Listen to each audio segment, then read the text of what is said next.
Good morning, Watershed. How's everybody doing? Welcome, whether you're in person or online. I want to welcome you here. I hope you find some peace and love today, and we'll rock and roll. Thanks for being here.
The first two songs that we're doing today have a lot to do with pain and coming back from pain and beauty from ashes. So I'm going to read this today. It's from excerpts from the Bible and also from Khalil Gibran from the Prophet. It says, "Your joy is your sorrow unmasked. The selfsame well from which your laughter rises was oftentimes filled with your tears." And as we hear this, we also think of Psalm 35, which is, "Weeping may endure for the night, but joy comes in the morning." And we know also that pain is not pointless. Jabrain continues, your pain is the breaking of the shell that encloses your understanding. And in Romans 8:22, we're reminded, we know that the whole creation has been groaning as in the process of childbirth. Pain, too, is part of this process. So let's together hold space for all the sorrow and joy, the pain and the growth and the humility of the unfolding truth. I can say personally from my own experience, for those that don't know, my father, he passed away in November.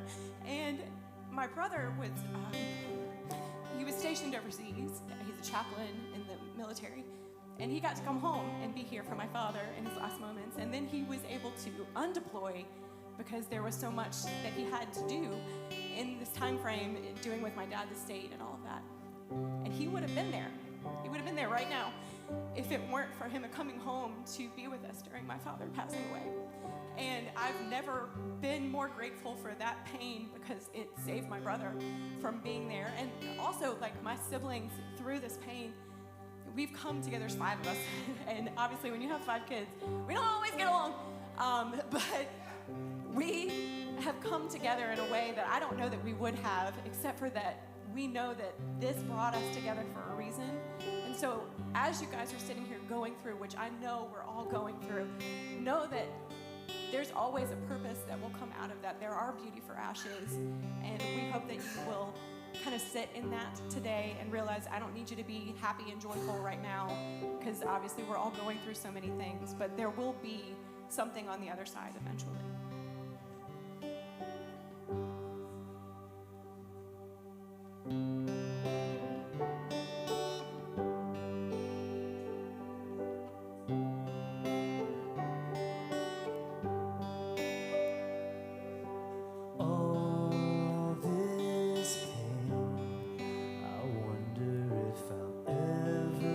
Find my way. I wonder if my life could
out of us.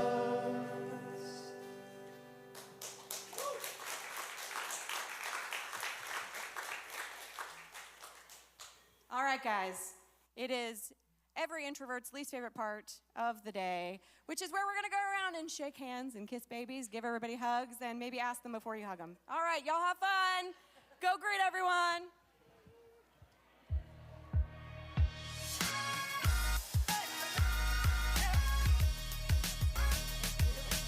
It was from like nobody to like everybody.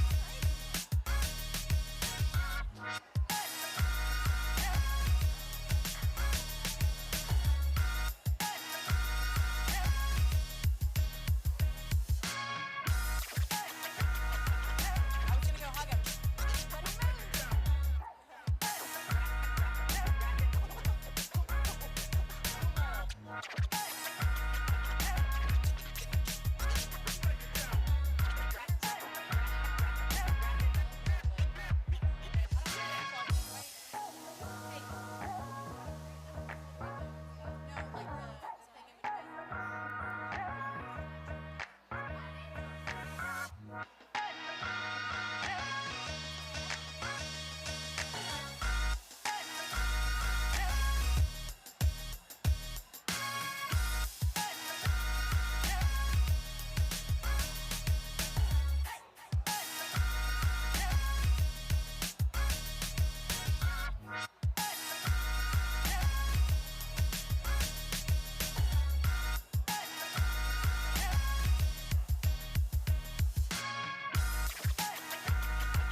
All right. We know which side the introverts sit on, right? The side that is seated is the introvert side, apparently. All extroverts to my right, all introverts to the left. Now, thank you guys for being here. Thank you for being sensitive to one another as we greet one another this morning. Man, what a great energy in the room. Thank you for the way that you're showing up this morning. Yeah. And thank you for those of you who insist on drawing attention to yourself. So, I'm not going to mention any names, but their initials are Kim Honeycutt. A couple things. First of all, my name's Matt, and I'm the lead pastor here. Welcome if you're brand new. There are multiple opportunities for you to connect as soon as today, I think. Today, for sure. And so I'm going to kind of rapid fire some things. First of all, every QR code in our building or on the screen leads you to the same place. It's a landing page that then spells out, in detail all the different things that are happening over the next couple of months that you can participate in. There's no limit really to what you can get involved in, and we welcome you to do that as soon as you feel comfortable doing so. As soon as you feel comfortable doing so, we'd love to hear from you through our connection card, our virtual connection card, which you will find at the end of that QR code.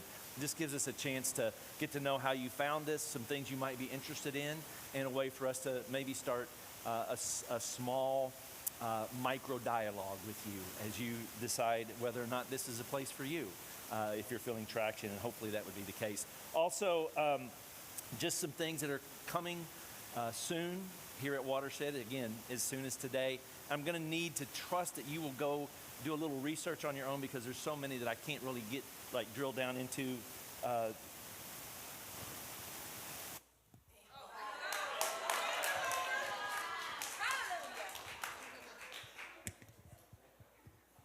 would just like the record to show that while last weekend I forgot to turn on my microphone, this Sunday my microphone is in fact on.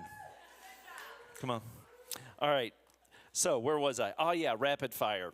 So just some things to be mindful of. There is something called Second Sunday that's happening next Sunday morning. If you're brand new and you like to, a quick download of kind of who we are and maybe meet a few new folks and some of our staff, it happens in the lounge as you go out these doors. It's the first room on the left. It's about 30 to 45 minutes. There's some light snacks, and kids are welcome. If you have children, we'd be more than happy to for you to bring them along as well. Also, ICU Talks is doing a storytelling event on March 19th. And if you value mental health conversations, if that's something that you're curious about, that's a great event to consider. Also, Kindred, which is our LGBTQIA community, is getting ready to make plans for the rest of this year, which include, I do believe, the Pride Parade, which is in August. And they're going to be doing that in this front room on the left. Just stop by and say hello. If you're brand new, they'd love to meet you. So they're kind of doing, they're multitasking there. And then our young adult group next Sunday is doing something. It's a vegan restaurant. You can see the details there. All right, so that is the fast track. That's the quick hitter. The last thing I want to talk about, or at least bring you up to speed, Watershed. Somebody asked me this question last week. They said, "How does Watershed fund itself?" And I said, it's an interesting story. There was a time when the way that Watershed created resources for itself was recurring giving only. Like, that's all we did. We asked for people to give monthly to what was happening here. And at the end of the year, maybe there was a few folks that would step up a little bit because things really fit together well prior to the pandemic. That was a long time ago, and now there are multiple strategies, multiple ways that we create for resources to come our way. There's partnerships that exist here inside the space that helps out. There's recurring giving, always. There's one-time giving.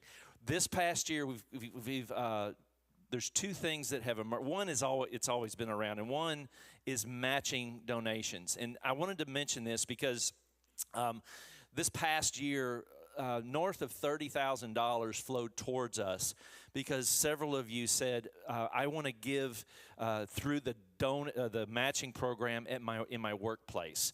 And we actually have a way for you to figure out if you've never done this before and you're not self-employed.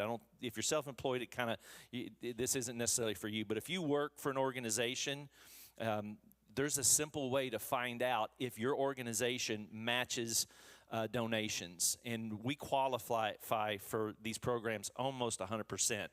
So what I wanted to do is, if you go to this QR code and then you click on the Giving tab, it should take you to a landing page. If you scroll down, there's a search engine, and you can type in your company's name, and within seconds, you will know whether or not that's of benefit to Watershed.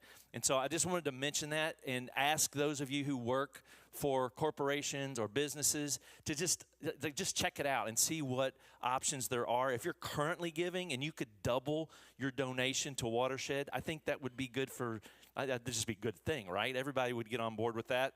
And for some of you, if you knew your resources were going to be doubled, that might be a little extra motivation to go, I really want to get started, because now I get way more bang for my buck in terms of the generous dollars that flow towards this community. And then lastly, this is a new thing. This past year, someone reached out to us and said, "Look, I want to give generously to Watershed, but I'm going to need to do that differently. I have these securities, I have these funds, and I can either cash those in and give those funds to you, or I can just send you the security. I can send you the asset if you can accept that." I'm like, you know what? I don't think we've ever thought about that. Let me see what that looks like. And sure enough, we're able to do that. Check all the boxes legally and tax-wise. And so now we have a way of receiving that sort of thing. And I wanted to mention that because if you have retirement dollars or investment dollars, and that seems easier or more motivating for you to include in terms of your generosity, we would love to talk with you about that. In fact, if you go back to that matching donation slide there you go. That's my email and my phone number. Would love to talk with you about that. This morning during our volunteer meeting, someone said, do you guys accept cryptocurrency? And I went, yeah. Yeah, we'll figure that one out too. But all that to say, part of what we're trying to do here is create this, multiple ways of making this work financially. And it's no stranger to anyone. It's not new information that the world has changed dramatically over the last 5 to 10 years in every category, financially for sure. And so as much as you're able to include Watershed in your generosity, we're so grateful. the work that we do here, the work around justice and reconciliation and relationships and spiritual formation, much of which you're going to hear about over the next several weeks as we talk about, or we kind of lean into this next series. It's just deeply important work, and it's appreciated. And so thank you, those of you who take that seriously, and we'd love to include more people. Thanks for being here this morning.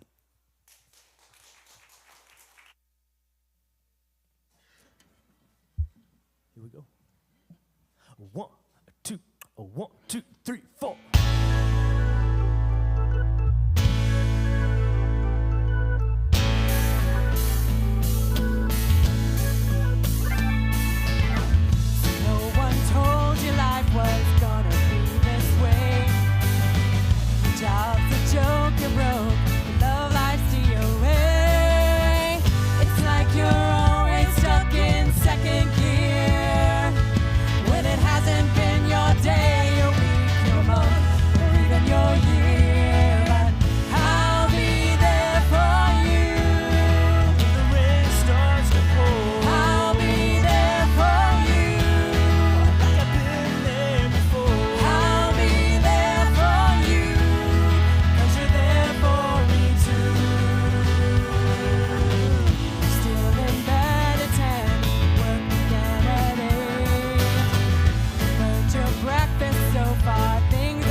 Well, I am. Good morning. My name's David. I'm one of the pastors here, and I regret to inform you that I am under the weather. Yeah. So no one's in the splash zone. I think y'all be safe. Uh, so yeah, if this is your first Sunday, I'm not known as like the highest energy person on our teaching team. My sweet spot's kind of in that 4 to 6 range on a 10 scale. But even for my standards, this might be a bit of a chill morning. So I hope you'll come back because next week Matt's up and that guy's wild. So you'll have a good time. I want to start off with a story. It's a story about my oldest friend. Not actually, my oldest friend is Gene. He's over there, but it's not a story about Gene. What I mean is my longest tenured friend is maybe how I would explain it. The person who I've been friends with longest. Yeah, there we go. His name's Micah Sims. Our families were friends with each other before either of us were born. So there's like pictures of like our moms like wearing like Berenstain Bears nightgowns, which was like all the rage in the 80s. With like baby bellies and whatnot in scrapbooks. Y'all remember when scrapbooking was a thing? My mom got really into that for a few years. Anyway, so I was friends with this guy Micah for the first 7 or so years of my life. We lived in Orlando, Florida together, and then my family moved.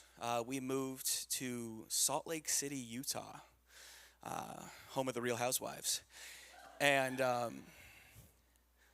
it's for another sermon.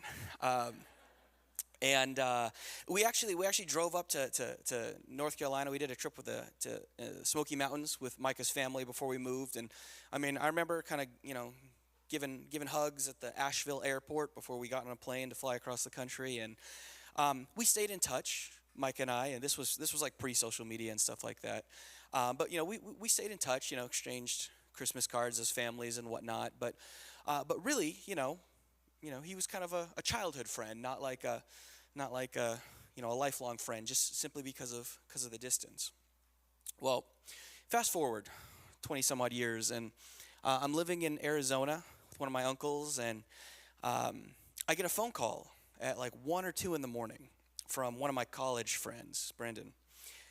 And I'm like, all right, like this is probably important because it's the middle of the night, and one of two things is going to be true. Either something really awful has happened, and so I'm kind of like preparing myself for that phone call, or he's gonna have enjoyed himself that evening, and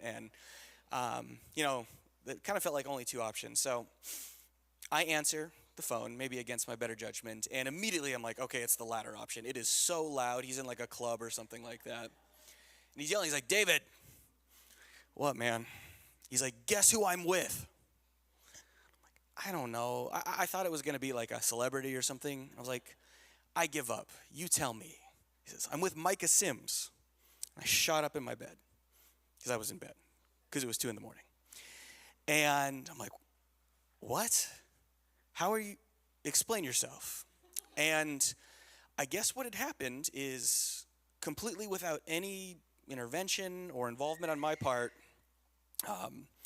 Micah's wife, who I didn't even know existed at this point, had become friends with like some of the significant others of my friend group, and they'd been hanging out with each other for months. And one day they were just like getting to know each other a little better, and Micah's like, "Where are all you from?" And Brendan said, "Utah." And Micah said, "I know someone in Utah." And Brendan said, "Who do you know?" And he said, "I know David Roberts." And Brendan said, "That's my best friend." 2 months later, Micah was at my wedding. So that story does and doesn't have anything to do with the series that we're kicking off today. It's called Friends Everywhere, it's a title that's sort of doing multiple things at once. It's a multifaceted title, which is my favorite kind of series title. There's the obvious Star Wars reference that I think most of you are assuming was the primary motivation.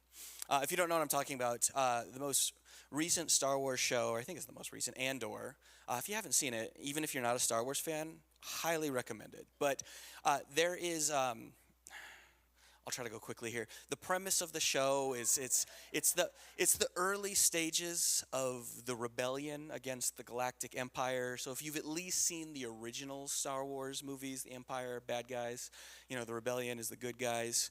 And so it's sort of like a prequel story about the early stages of that. And they're doing subterfuge and espionage and things like that. And there's a kind of like a code phrase that they use to sort of know that, oh, this person is safe, this person's part of the rebellion, and it's I or we have friends everywhere. And this has become sort of a popular phrase amidst, how do I put this vaguely and generously, the political realities of our country at the moment.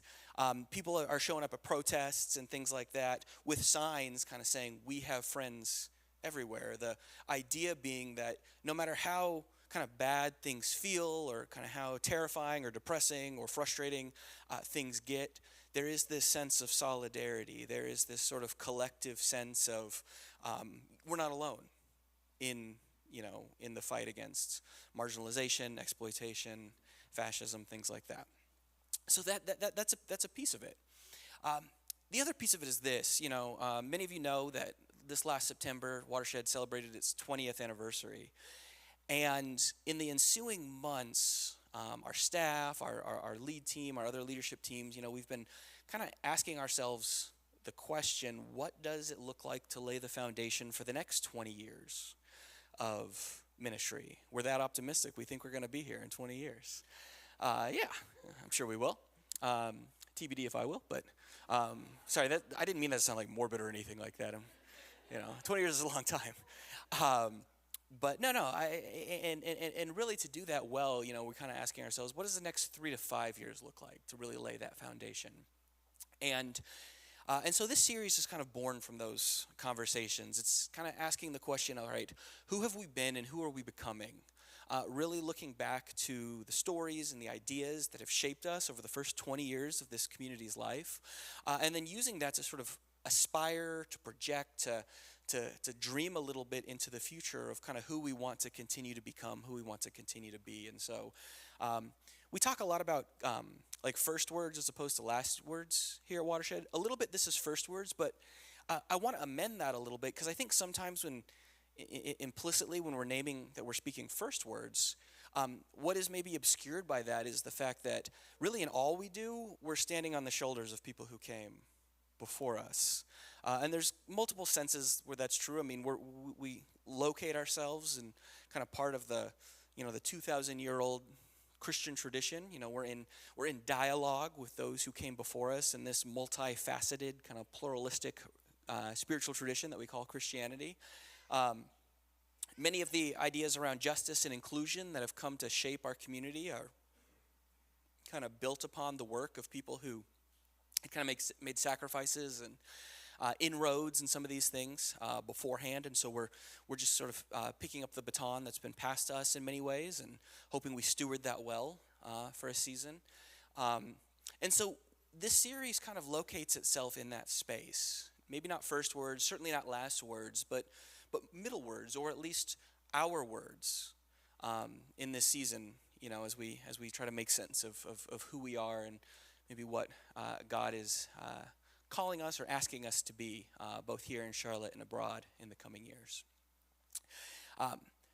Matt next week is going to spend some time highlighting and elevating and sort of exploring stories of folks who have been meaningful to our community who maybe aren't here anymore.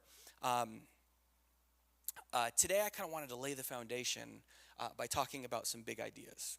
And if there's any idea that we're trying to sort of name and reclaim in this series, it's an idea that if you grew up in a church context, especially an evangelical context, you probably heard this talked about a lot. But in a more progressive, inclusive space like Watershed, it's an idea that maybe it doesn't always translate cleanly. And that idea is mission. The idea of mission or being on mission. Many people knew, or maybe some of you even were, missionaries at different times in your life. If you're anything like me, and you grew up in a church context, you You maybe experienced a high degree of existential dread over the prospect of evangelizing, telling your friends about the gospel, and maybe you were guilted into that endeavor through cringy, terrifying skits at summer camp and things like that. That's on the kind of benign side. Kind of more seriously, mission and missions work has been, even with good intention over many years, decades, centuries, been used to justify colonialism and imperialism and exploitation worldwide. And so it's a complicated idea. It's a complicated concept.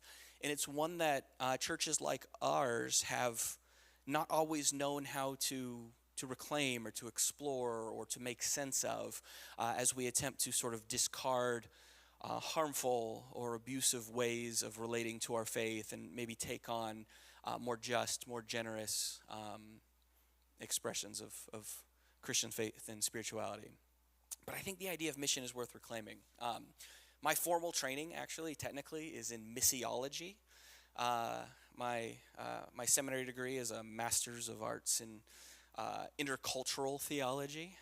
Most of my colleagues in my seminary studies were not people from the United States. It was an international program, people all over the world. And so I had the privilege of learning from a diverse group of folks whose experience of Christianity was nothing like the version that I grew up with. And it was eye-opening to realize not only has the history of the Christian faith been this diverse plurality of Christianities, like there's really never been a singular Christianity going all the way back to the earliest pages of the New Testament. There's always a plurality of Christianities. But even today, the way that Christianity is contextualized, and when we can remove ourselves from the kind of more colonialistic or imperialistic expressions of the faith, the way that it sort of translates and kind of comes alive in new and unexpected ways in different cultural contexts is it was really meaningful and really inspiring kind of during those studies. And so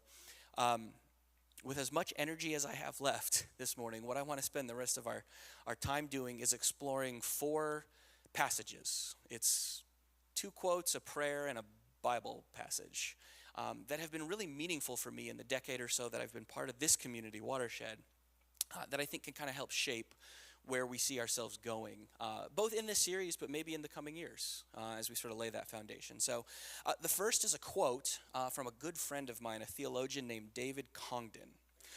This is from his book, The Mission of Demythologizing.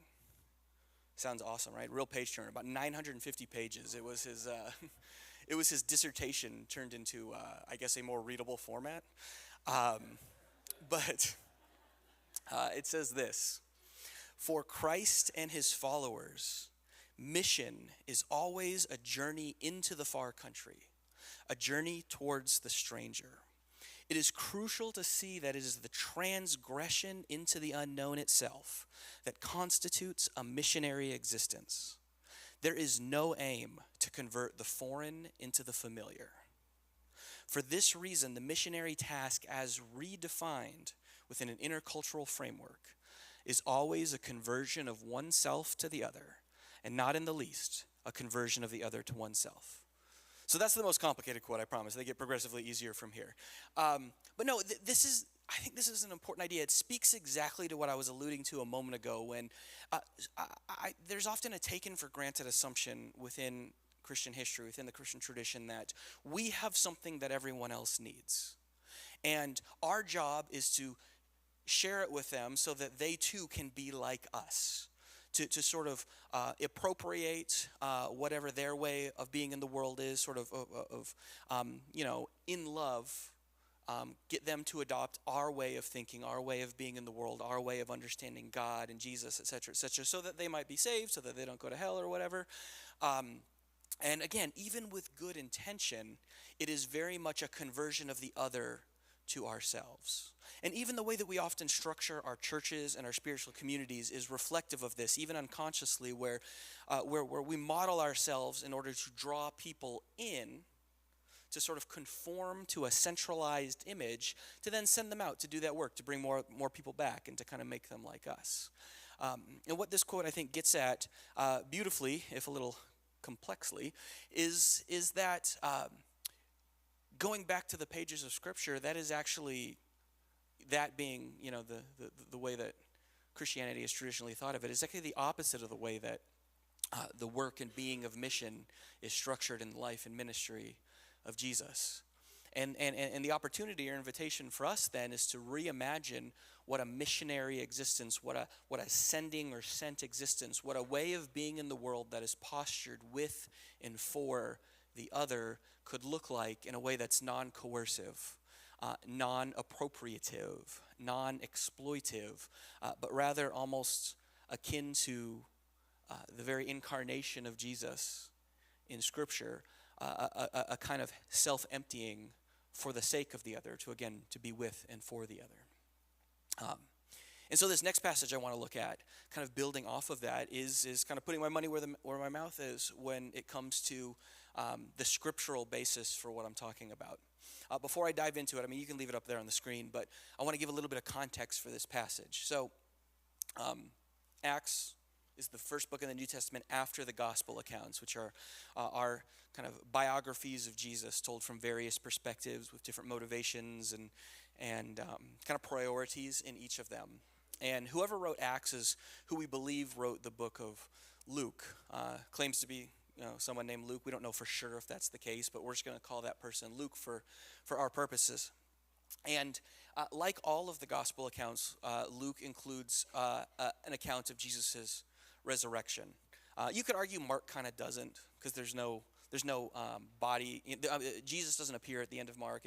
In the original ending, it's just sort of like a cryptic, empty tomb, and it kind of fades to, cuts to black as it says, like, the people were very terrified. I love Mark. But in Matthew and Luke and John, we get appearances of the risen Jesus, and they're bizarre. They're all weird. They're contradictory. Jesus is never recognized. Sometimes he has superpowers. Sometimes they think he's a gardener.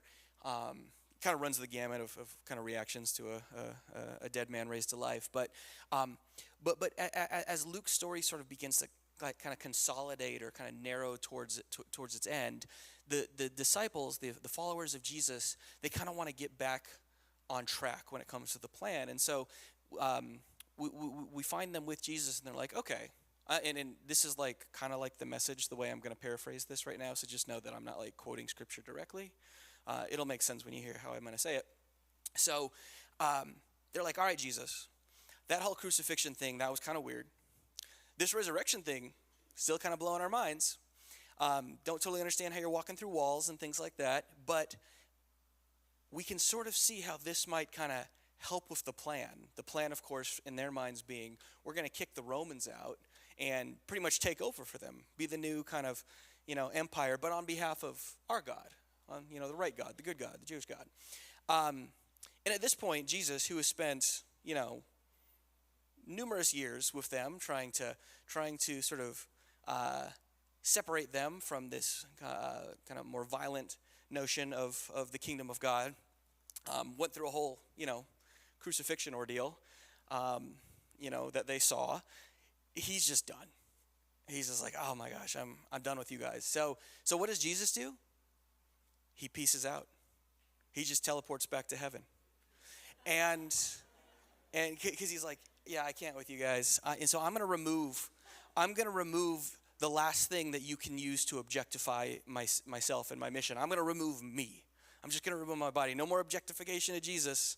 Peace out, Irish goodbye. And the way that Luke tells it, the disciples are just staring off into space, and some angels come down and they're like, hey, yahoos, what are you doing? He told you all of this was going to happen. And they're kind of like freaking out, and they're scared. And so they end up locking themselves in a room, as one does. And they're just freaking out. They don't know what's going to happen next. And that's when, this is the story of Pentecost. That's when in Acts chapters 1 and 2, when the Holy Spirit comes down and sort of kind of rests in and upon the community. And that's kind of where we're picking things up. So Holy Spirit just showed up on the scene, and we pick things up.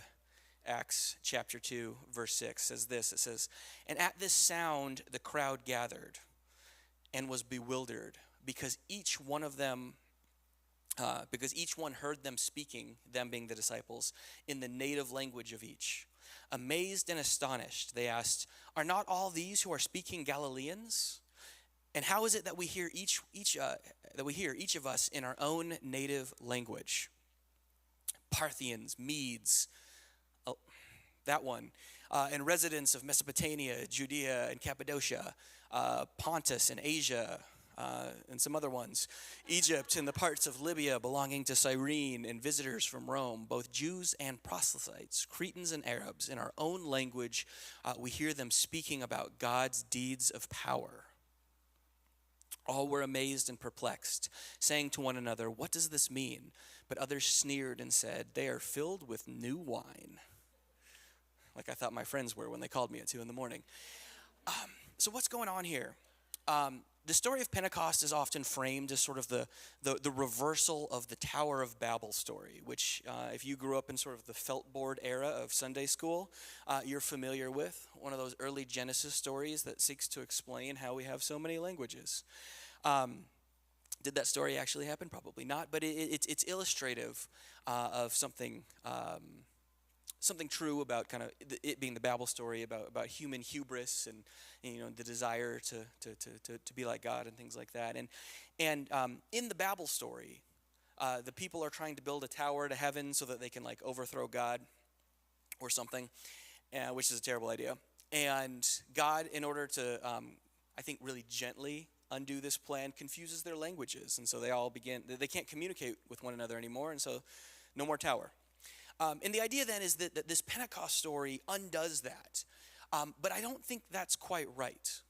Because if it was truly undoing the Babel story, then what would happen is everyone after this moment would come to speak the same language. And they would sort of be unified under like the one true proper language, be it Hebrew or Galilean or Aramaic or something like that. And then they would go out, making everyone else think and believe and talk like them. But that's not what happens. Instead, what happens is that they are able to understand the story of Jesus, the gospel proclamation, through their own cultural lens. They're able to hear it and experience it in their own tongue. This is actually reminiscent of things that we see in Jesus' own ministry when he goes outside of Jewish context, when he's in Gentile or Roman contexts. He actually adapts and shifts the way that he frames what he's doing in ways that make sense to the culture he's interacting with. His verbiage shifts, his expectation shifts. This is lost a little bit in English translations because, we don't know one, foreign context from another, but there is a distinct shift in the way that Jesus presents himself depending on which culture he's interacting with. And so that same spirit is then taken on by the Spirit, the Holy Spirit, in rather than inspiring or sort of instilling a posture of kind of homogeny, bringing everyone around under a kind of an umbrella of sameness. There is a unity precisely within diversity happening here. There is a sense in which whatever the gospel message, the story of Jesus may do, it's beyond our control. It's going to go, all right, it's going to go, it's going to do things that are unexpected, that are sort of beyond the purview or the control of the original audience, of the original proclaimers, of the original hearers. There's a sense of mystery and possibility in this that exceeds the imaginations of those initially present. And that gets at, I think, what we're trying to do here at Watershed.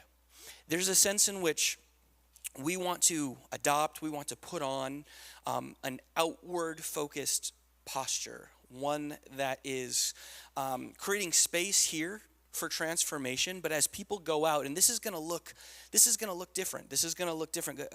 Matt's going to talk about this a little bit next week, but there's a sense in which over the years we've become aware that there are people who they have an experience here at Watershed, some sort of transformative experience where they can't unsee what they've seen. They can't go back. They can't, we use the, one of the metaphors or parables Jesus uses talking about you can't put new wine in old wineskins because it'll burst. The idea being that, kind of once you've once you've taken on this new way of being in the world, you can't go back and fit it in the old way of being in the world. And people experience something like that here, but then life takes them onward for a variety of reasons. But then we hear these stories where their experience here at Watershed, it broke or scrambled or sort of realigned them in all the best ways. And that is even with no direct connection to us anymore, that is continuing to sort of shape the way that they live their life, and it's affecting their relationships and their work and their parenting and the change making that they're about and whatever their new context is. And so we're asking ourselves as a community, what does it look like to, rather than simply have a passive sort of acknowledgement that this is a rhythm that people experience here at Watershed, what does it look like to more intentionally relate to this reality? Which brings me to a prayer that has become guiding for us here at Watershed. It's a prayer that we've talked about regularly, frequently, and it captures the kind of provisionality of what we're talking about here. It captures the degree to which, to some degree, the thing that we're trying to push in the water here as a community is going to exceed our expectations for it. It's going to be beyond our control. We don't know necessarily where this is going. We're trying to name and be faithful to kind of what has been, what we've seen happen here in the first 2 decades of this community's existence. We're wanting to capture that, not objectify it. We can't make it a formula, but what does it look like to recreate the sorts of spaces that allowed these epiphanies of possibility to happen? And I think this prayer gets at that. It says this, many of you have heard us say this before. It says, it helps now and then to step back and take the long view. The kingdom is not only beyond our efforts, it is even beyond our vision. We accomplish in our lifetime only a fraction of the magnificent enterprise that is God's work. Nothing we do is complete, which is another way of saying that the kingdom always lies beyond us. No statement says all that could be said. No prayer fully expresses our faith. No confession brings perfection. No pastoral visit brings wholeness. No program accomplishes the church's mission. No set of goals and objectives includes everything. This is what we are about. We plant seeds that will one day grow. We water the seeds already planted, knowing that they hold future promise. We lay foundations that will need further development. We provide yeast that produces effects far beyond our capabilities. And there's liberation in realizing that. This enables us to do something and to do it well. It may be incomplete, but it is a beginning, a step along the way, an opportunity for the Lord's grace to enter and do the rest. We may never see the results, but that is the difference between the master builder and the worker. We are workers, not master builders, ministers, not messiahs. We are prophets of a future, not our own. That prayer captures the spirit of what we're trying to name here imperfectly, kind of one of those more art than science sort of things. Watershed is not the church that it was planted to be. There were things that happened, things that emerged, relationships that were fostered, epiphanies that were had, disruptions that were held, reparation that needed to be and was made. And all of that's going to continue to be true about this community in the coming years, 3 years, 5 years, hopefully 20 years. We don't know exactly what that's going to look like, but we think we have something here.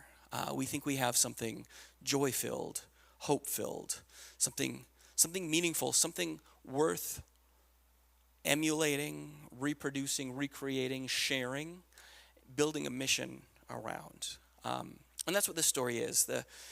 This prayer, it reminds me of another quote. This one won't surprise anyone who knows me well. That sort of gets at the tension of what it is that we're doing here. Because there's a weight to it.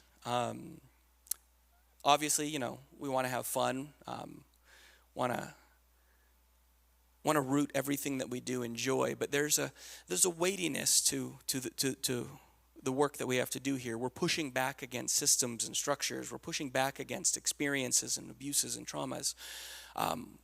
We're trying to live as if a different world is possible today, and that can be heavy work. And so this quote that I want to leave you with, I think, captures that well. It's from Lord of the Rings, if that wasn't already clear. It says this: "I wish the ring had never come to me.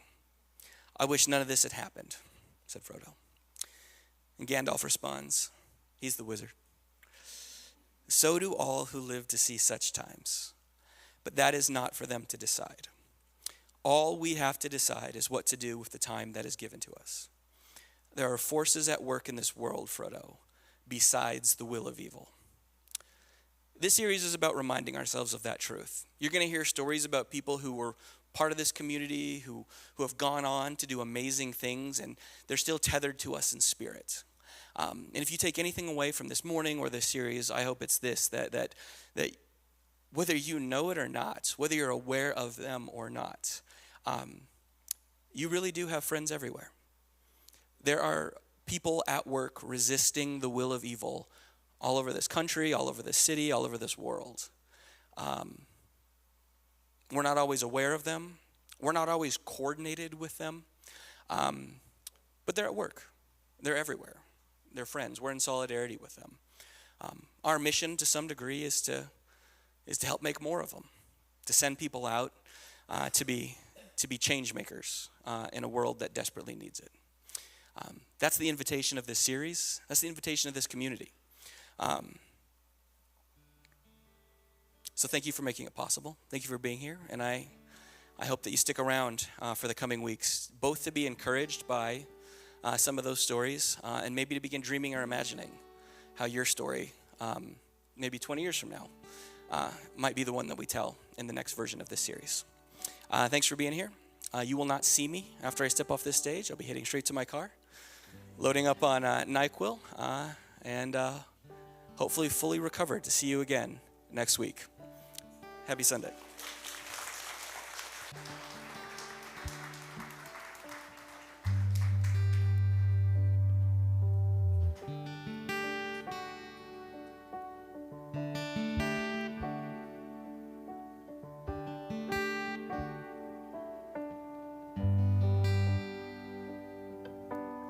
All that I am, all that I have is beautifully made by your hands. There are no questions, there is no doubt that you look at me and feel proud. You're not embarrassed, you're not ashamed. You stand in wonder of what you've made. I am loved by you. I am loved by you. I am loved by you. I am loved by you. And all that I am.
as we bring our time to a close, may we be reminded of the truth of this lyrics, that we are indeed loved, that we are indeed accepted, that we belong. And God, may that message transform us. I think, God, so much of what is broken in the world is the inability for humanity at large to trust that that is actually true and that that is actually enough. And then let that be the starting point for the life that animates into the world, that is born in this deep love that you have for us. Thank you for that reminder this morning. It's in Christ's name I pray. Amen. Hey, if you're brand new, you will leave here this morning, and someone might ask, what was it like? And you're going to have all of these things to say.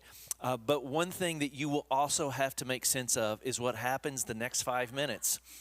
We have this ritual that we do, and don't freak out, this ritual on the first Sunday of every month. It is entitled the Stacking of the Chairs Ritual, because we have a cleaning crew that comes in the first Sunday of every month. So friends, family, siblings, let us partake in the sacred stacking of the chair ritual. Thanks, and have a great day.